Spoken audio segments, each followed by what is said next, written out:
Hey guys, what's up? Are we making this official? Are we uploading this to our channels? Do you guys have a channel? 2, 7. Okay, so guys, before we proceed, let me just welcome everyone. This is the first vlog of the NYCC boys.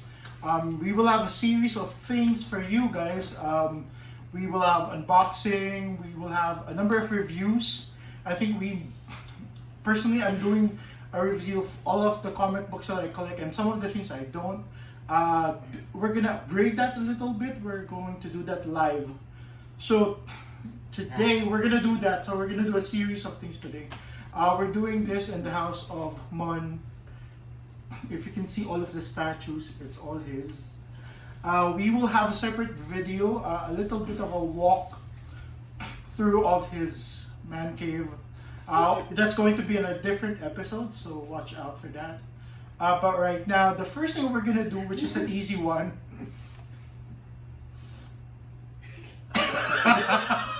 So we've been trying not to laugh. I think this is our 7th take, and we just keep on laughing. So this is the most sane shot that we've gotten. So hopefully this will be that. So we will be doing a review again. The review is X-Men Fantastic. Is it the end? 4X. 4X. Is it 4X? 4X. Why is there a 1? Issue Issue 1. one. Issue 1. Okay. Is it a 4X? Because it's X-Men and Fantastic Four. Is it 4X? Edi X4. Hindi pwede may X first. Puta. Ay, sorry. If we know how to edit, we'll bleep that out, but we will just leave it to your imagination if we can say that. So, okay, so we will do. We haven't gotten to any much of it, but we will do a review of this, good and bad. Here's a here's a closer look. We picked Mark Brooks's. I think this is everyone's favorite cover. It's a connecting cover for the 4th issue. So. Is there any other else's cover that you like? The original one. No. Okay. Yeah. So this is everyone's favorite cover. This is the first time that I'm really looking at it. It's rare that I do have the chance because the week just goes by very fast. So let's talk about a little bit of the cover. I didn't know Franklin was here. Yeah. Surprise. Weird. Weird. It looks weird. Yeah, he looks weird. Diba, it looks Para weird. siyang para siyang problem child. Okay, so I'm not uploading this to my wall because I'm friends with Mark Brooks. So it's a good thing that was Filipino, so that's fine. I'm wondering why Sue is here. I'm wondering why she's in the far front. Si Reed's not there. Is Reed not here? I think he's in The other the side. other issue. Is he on the other side? Siguro. Or is he in the bottom issue? We will know. Issue 2, 3, and Okay. 4.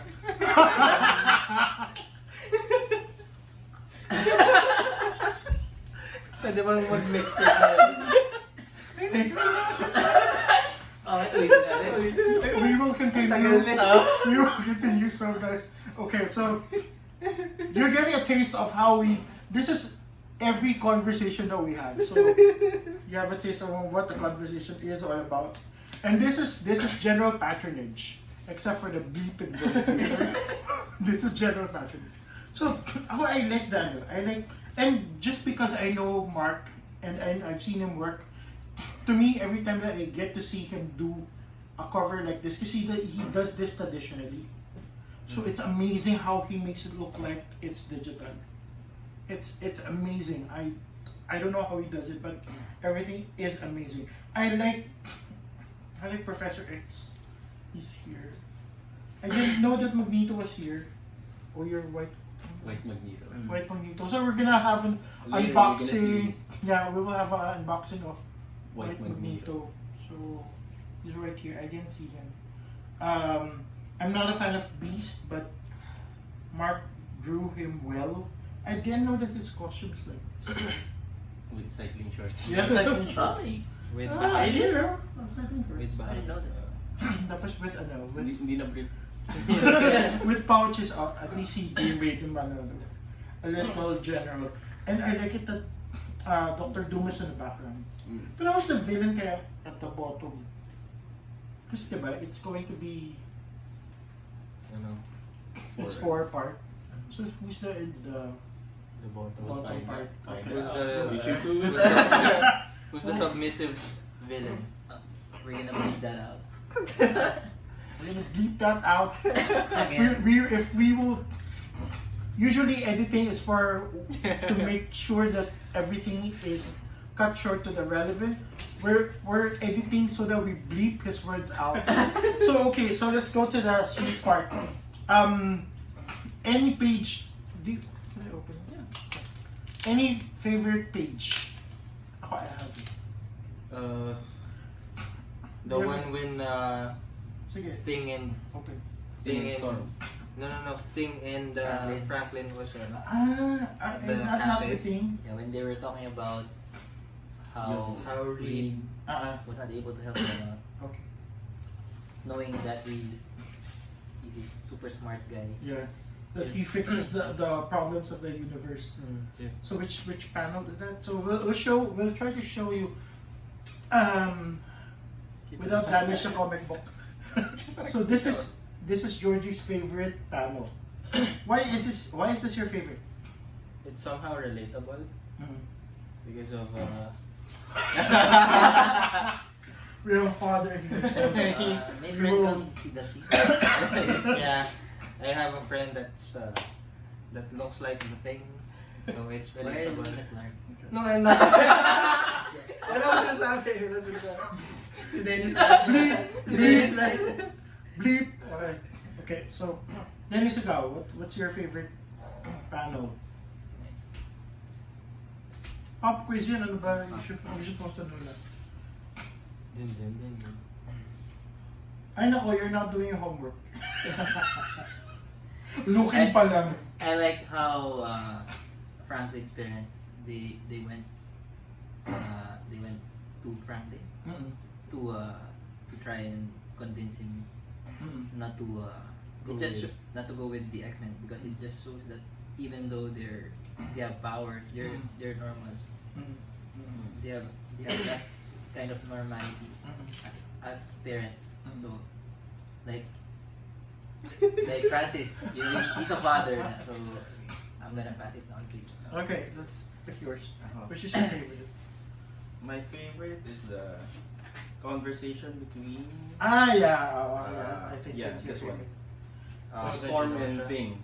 The Genosha one. Yeah. Na You can show them. Ben is saying that it's not a good idea to bring his godson to a second Genosha. Yeah. So I think Carl, we'll talk about Hi, Carl! first shout out to Carl. so what about for Wait. people who don't know? Wait. Okay, sorry. I'd like to talk about that because I like what he said. So to everyone's background, so I did a review of this. Moen had a lot of things to say about it. One of the things I like about what he said was about Genosha. So I'd like to reserve that a little bit later because I wanted to talk about that. I think this is a special issue just because it touches on everyone's. So we'll talk about that. I'm more on the Franklin side, caveat. So I'm not on the X-Men side. To everyone's surprise, I like this. Sorry, I like this. I like the. I don't know if he saw this, but I like this part when Sue was triggered. Because for me, I'd expect the X-Men would be the first to pick a fight because they're kind of portrayed that way. But here it was Sue that did, and I like what. Where was this? There was a panel that said here that here release Eric or I will make you release him. Don't you dare, Charles. We'll handle this with discussion, not Mm. your mental violations. I like what the next thing you said. Your wife is the one committing violence. We're only responding to. So to me, I like it that the fact that it's a normal reaction of Sue. She's a mother, so Yeah, she's a mother. Mm. And overprotectiveness, if you have that power, obviously you do that. So Yes, yes. this was really powerful for me as a page. So okay. So let's talk about the things that we like and what we think of this issue. So who wants to go first? the daddy. Let's The daddy. go with Mon first. I like how they portrayed Reed and Sue's Normality as parents. as parents. Parang syempre, if you have a child na gustong kunin na ng ibang tao, Yeah. syempre, maano ka talaga. Yeah. You'll be protective of them. Yeah. I don't know, diba? But actually, I thought of you when kasi diba, every pair, you'd always think about what's relatable here. The first pair that I thought of was you. Kasi you collect comic books. Would you let your No. Yeah. No. Kasi, ano naman yan, parents have unconditional love. Kasi yung si Magneto and Professor X, what they're doing is parang they're stockpiling mutants, parang ganun, for the war to come, parang ganun ang feeling ko. So that's why, Is it diba? only because it's Franklin, or is this how you feel? In Because general. I feel in general, it's because Franklin. Kasi, diba? because Professor X did the same thing to other children. Because Cyclops is not much because he's an orphan, but he did the same thing with Jean. But Jean had a problem with the parents. Pero, for example, yung mutants, they didn't seek out Beak and, diba? Pero si Franklin sinik out. So may parang may ulterior motive. Oo. Si Deadpool, yun nila sinik out. Who would? Oy! Who would? Medyo triggered ako. With your Pero ano, 9.6. pero ano, 0.4 lang eh. Pero ano, magkakaroon siya ng issue yung Yeah. Deadpool na pupunta siya sa X-Men. Deadpool 3 yata. Diba? I don't know. So okay, so you're pro Fantastic Four. Co-parents. Co-parents. Co-parents, yes. Co-parents. Love it, co-parents. Okay. Daddies of QC.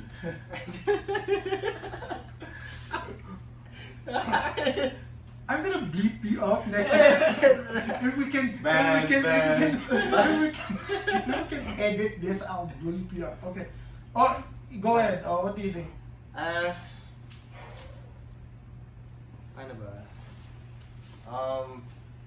Fantastic Four, the parents have they have a point. Pero yung the thing that Reed did to Franklin, the ano, parang hindi ma-detect yung Yeah. the genes. That's being overprotective. Do you think it's a violation?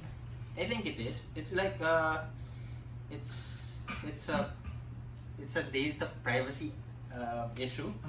Kasi it's like ano yun. He has an answer for you. I'm side eyeing you, and I can see it. But the parents. Na-feel ko yung na-trigger sa Okay. Then, pero parang ano lang yan eh. May ano ba?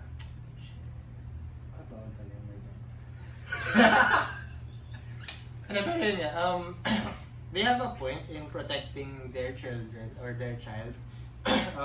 Pero yung the thing that Reed did, it's going overboard.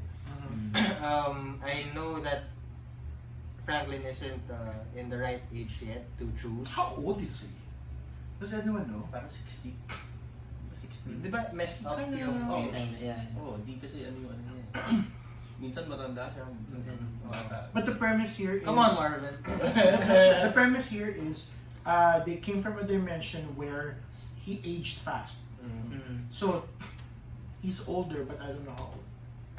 So at least we know that it's older. But Reed said that he's not at the right age yet.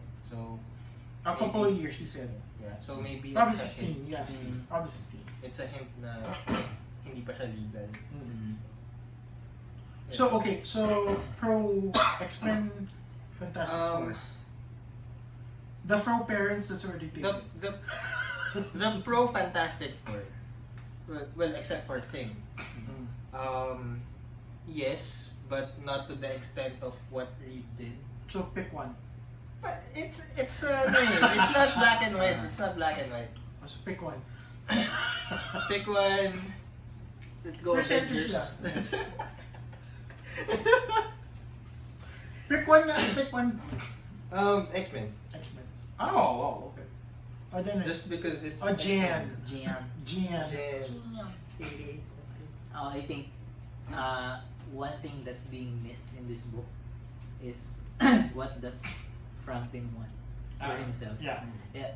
There's not even one panel asking what Franklin wants.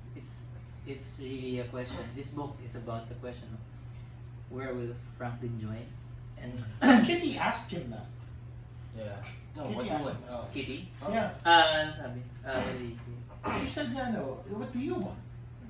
Because he said that nobody's asking what I want. Yeah, And Kitty that's said, exactly my point. So, And then when he Neither- decided to neither- enter, Neither the X-Men or his parents or the Fantastic Four didn't ask him.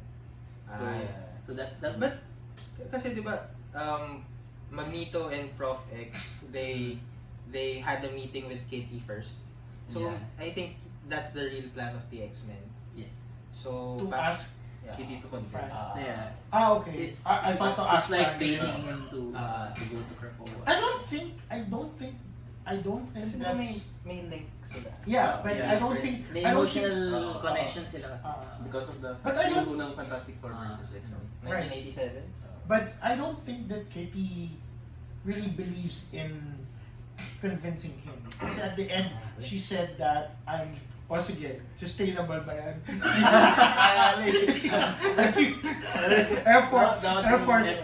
Effort.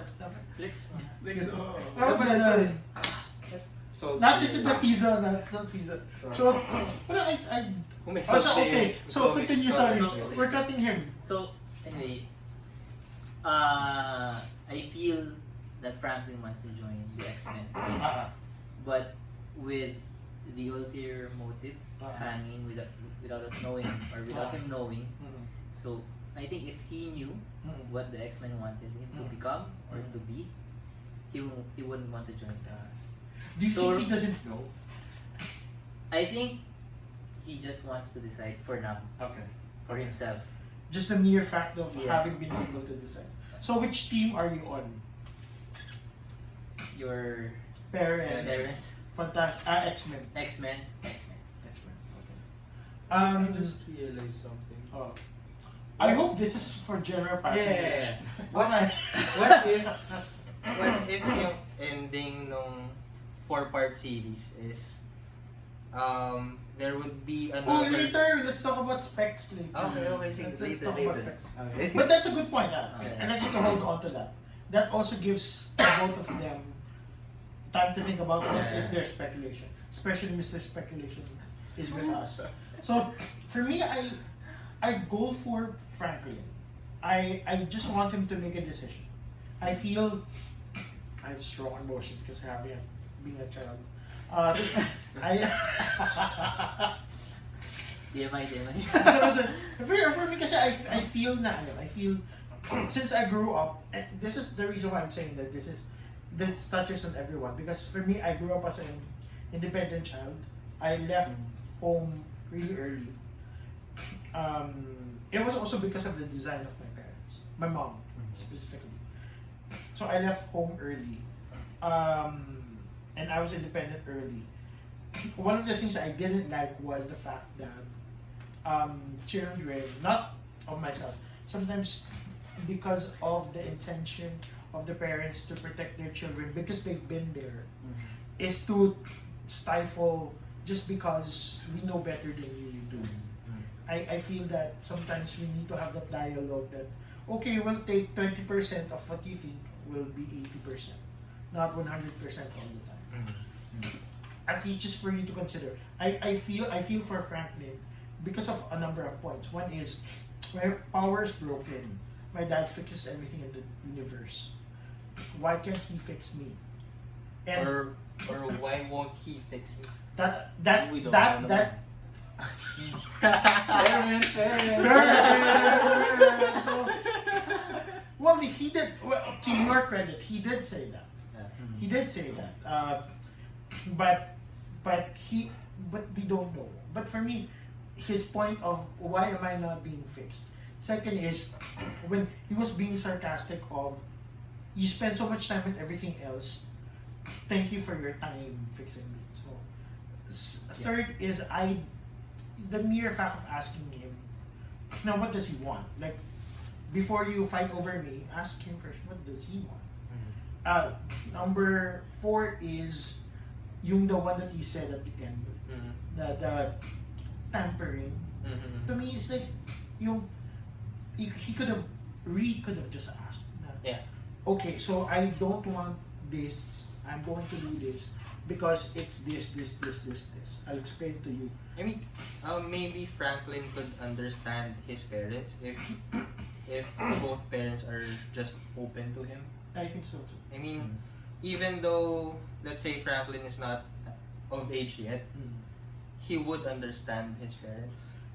I So agree. that's the disconnect. Yeah. So, But I feel that it's not being true to what Reed is, because Reed is like that to everyone. Regardless if you're adult, you're a child, Reed is like that to everyone because he's the most intelligent person. So Control freak. One's in control. yeah, so I feel that Happened that year. Yeah, true. so general patronage. So okay, I feel that they're just being true to his character, but I feel that that's the reason why I side with Franklin, because give the kid credit, at least a little bit of it. I also see the fallacy in what the X-Men is doing. I know what it is. It's all about survival, but it's only one Omega level mutant that's there. Excuse me. There's so many Omega level mutants that's already in Krakoa. For me, Reed has a point. Give him a couple of years, he will make that decision later on. But I also agree with Professor X saying that his powers are dwindling. So one thing that people didn't talk about is his point is to help Franklin, but also to help the other community, the mutant kind, because he thinks that what's happening to Franklin might not just be happening to one Omega level mutant. It could happen to all of them, and the goal is to protect mutantdom for the entirety of it. So I feel that he also has a point. But end of it all, I'm just for Franklin. Okay, so speculations or any parting daddy words. For all the kids For out Carl. there. For Carl.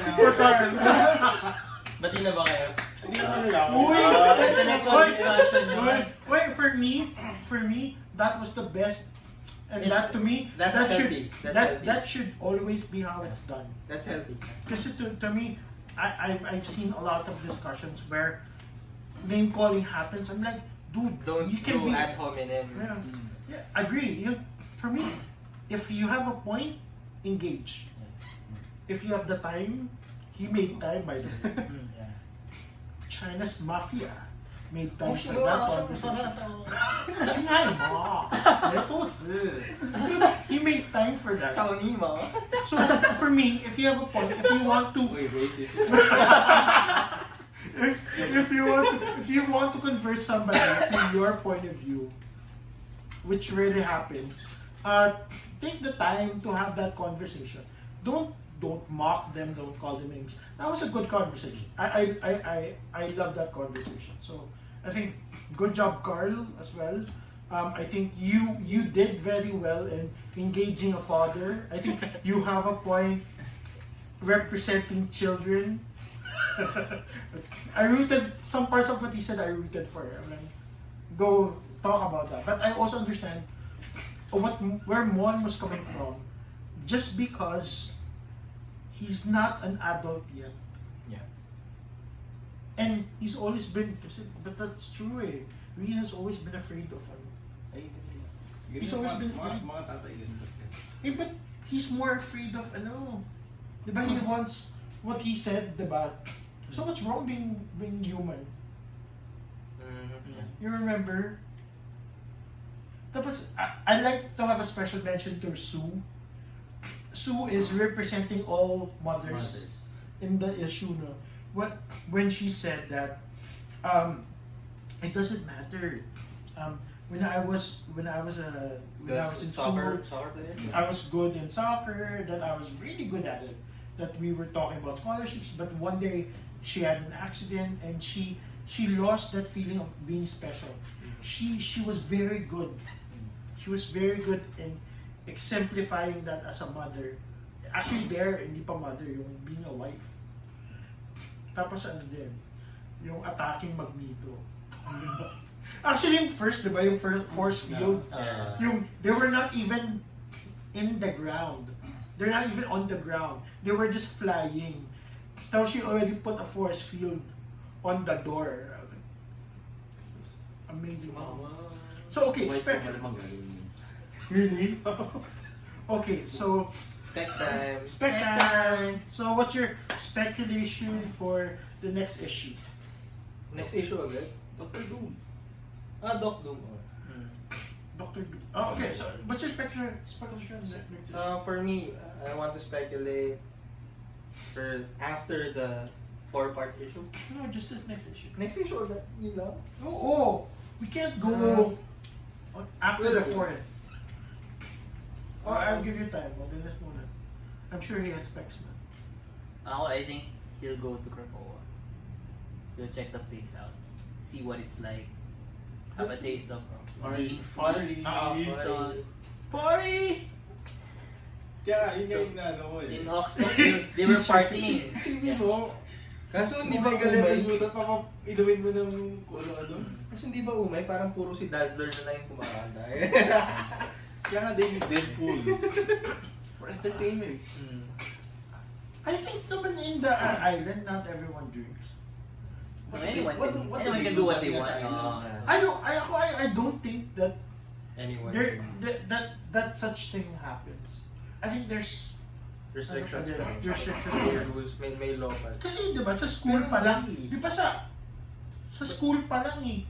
Sa school, alam na nila na, oh, you're not supposed to do that, you're not supposed to do that. I don't think that's that's no different in the island. But the council discussed all the law eh. And yun na yung law.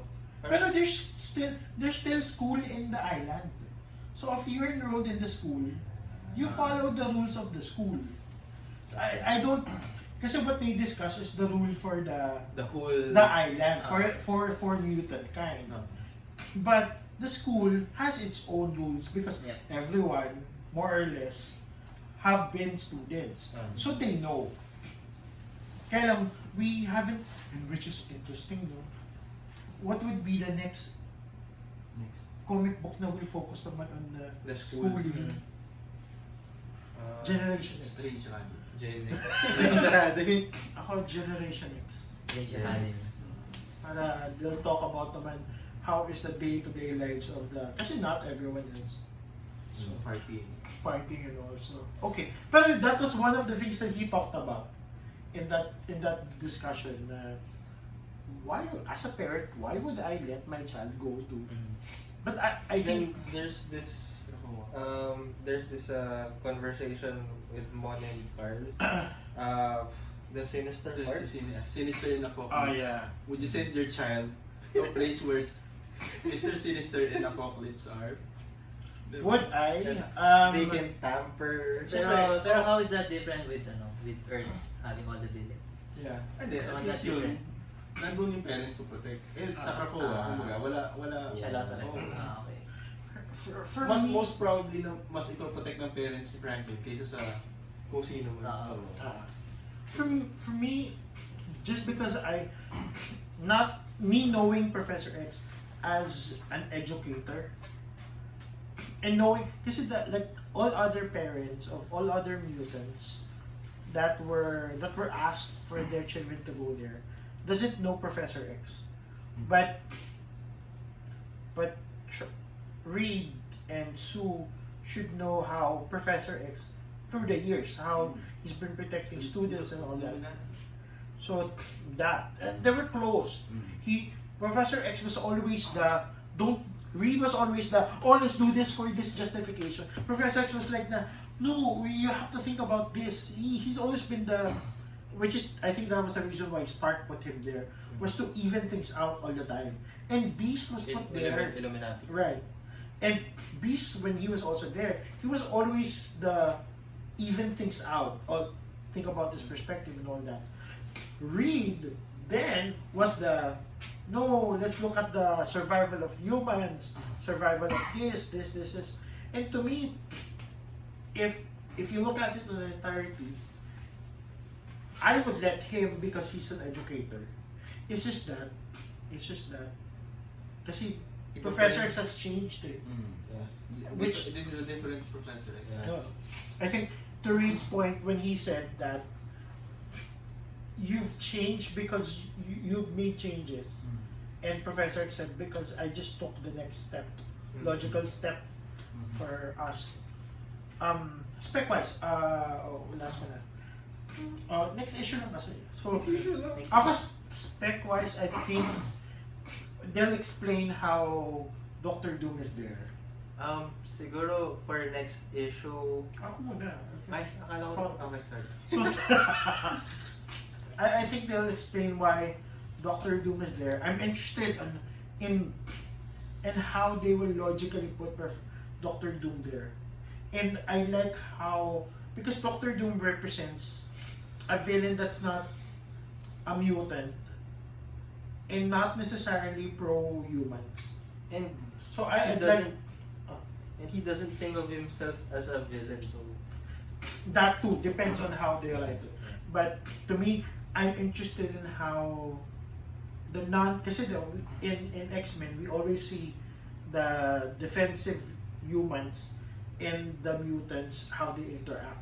Here I want to see how the villains interact with the mutants. Now, how do you feel about us being a nation, especially him? He's a monarch. So I'd like to see. I hope they write it. I think here in this book, it's a different timeline. I don't know. Doctor Doom series. Are you reading Doctor Doom? Why are you not giving a review of Doctor Doom? Why? Why?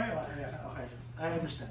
I'm interested in Valeria and Dr. Doom kasi di ba may Oh yeah, okay. Okay, ikaw. Di ba kasi Valeria is inside in the boat with Yeah. So how is Dr. Doom gonna react with Nandun si Valeria. I hope they touch on that. But kasi there's 4 issues na. How can you touch on? Maybe Si Doom ba si Valeria is alternate Doom ba yun or it's the same Doom? Are you talking about Valeria? Valeria Richards. Okay. Oh yeah. What do you mean alternate? Di ba parang si Dr. Doom ba nagpalaki kay Valeria? Paano yung interaction? Interaction nila. nila. Okay. I don't know. I don't think you can touch on that. Kasi there's action eh. I feel that there's a rush. I didn't know that it was a 4-part. I didn't know that it was a 4-part issue. Pero I felt na, first few pages na may action na parang this is gonna be fast. Okay. Oh, you. For me, since they introduced Doom, and it's just a 4-part issue, gusto nila siguro maraming action. The Marauders, the X-Men side, is at the boat with the kids, and then there's Doom. So Doom will attack the boat, but then Fantastic Four will come in, and then they'll have a battle, Fantastic Four with the Marauders versus Doom, and then there's a discussion, etc., etc. Okay. I hope it's an overall X-Men, not just the Marauders. I want the X-Men to kick the Fantastic Four. Sorry. Kasi in the original Fantastic Four versus the X-Men, Wala masyado. it was they practically won, and I'm like, how could you win over whatever? So okay, so that's it, guys. Guys, thank you very much for watching us. We will have a number of topics and series. Again, this is going to be a series. We'll do another set of reviews. We'll have another unboxing later, and unboxing of new comic books that we got from the States. We're also going to unbox a statue, so watch that. If you have any other book that you'd like us to review, I know this is our first episode, so if you want anything else that you want us to review, please let us know. We're not sure if we're gonna upload this in YouTube. Do you have a channel? I asked this earlier. Do you guys have a channel? No. So I have a channel, but just because it was requested. I only have one video. I have one unboxing. I think I unboxed one. So I might upload this. So if I do upload this, for the people that will be watching, please give a comment on anything else that you'd want us to review. No. Hit the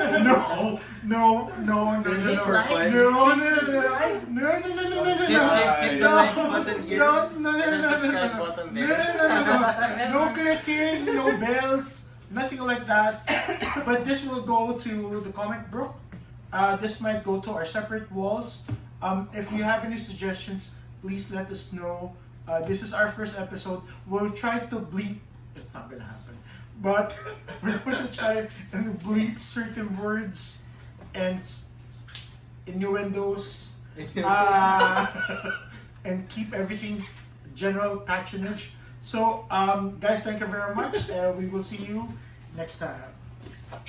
Bye.